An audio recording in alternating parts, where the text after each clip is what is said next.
You know that friend who always cancels plans? The one who's suddenly tired, suddenly busy, maybe next time? Here's the truth. They're not avoiding you. They're protecting something most people have already lost.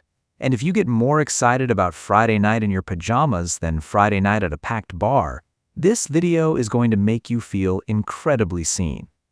Today, we're exploring why some people treat their home like a sanctuary while others see it as just a place to sleep. And trust me, the answer is way more complex than you think. Let's start with destroying a popular myth. Everyone assumes social interaction gives you energy, that humans are naturally social creatures who thrive in groups. But here's what research actually shows. About 30% of people have nervous systems that work in reverse. Social situations don't charge them up, they drain them, like leaving your phone screen on all day. Think of it like this.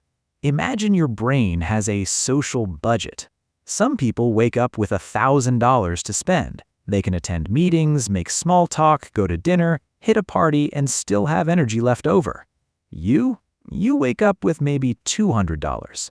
A single conversation with a chatty coworker costs you $50. A group lunch? There goes another $75. By 3 p.m., you're running on fumes, and all you can think about is getting back to your empty apartment. This isn't weakness. It's called sensory processing sensitivity.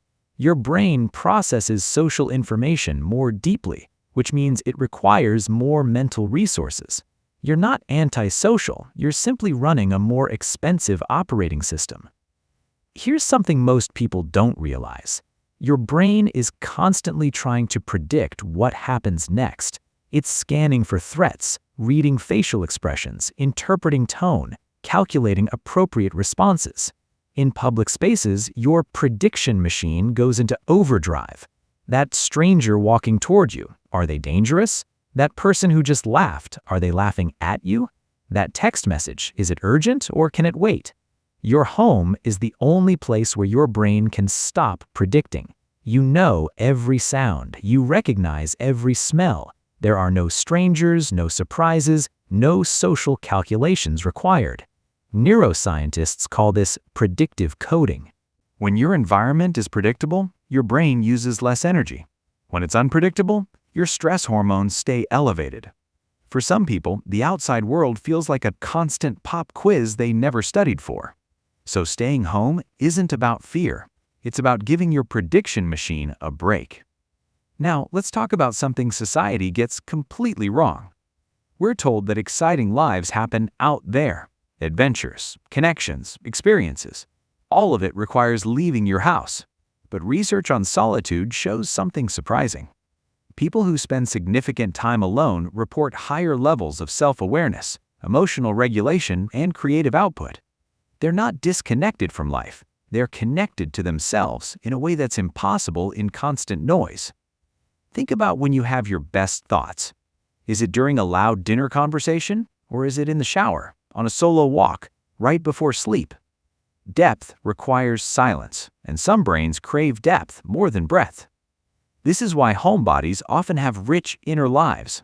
They're not avoiding experiences, they're having experiences that don't require an audience.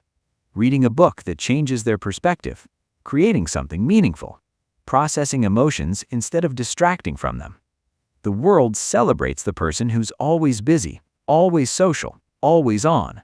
But there's profound strength in someone who can sit with themselves and not feel empty. But I need to be real with you about something.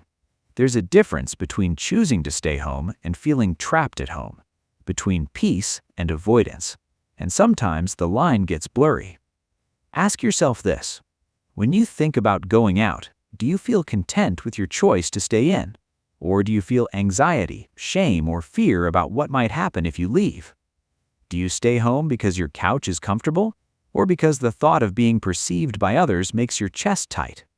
One is a preference, the other is a prison. And if you're in the second category, your brain isn't protecting you anymore, it's limiting you. There's no shame in that, but it's worth being honest about whether you're choosing solitude or hiding from something you haven't named yet. For everyone who genuinely loves their home life, let me say this clearly. You are not less than. You are not missing out. You are not wasting your life. You're someone who found something rare in modern life: contentment without constant stimulation, peace without performance, joy in ordinary moments that most people scroll past. While everyone else is chasing the next experience, the next post, the next validation, you've built something they're all searching for: a life that feels good from the inside, not just from the outside. That's not boring. That's revolutionary. So here's my question for you. Do you stay home because it fills you up, or for another reason? Drop your honest answer in the comments.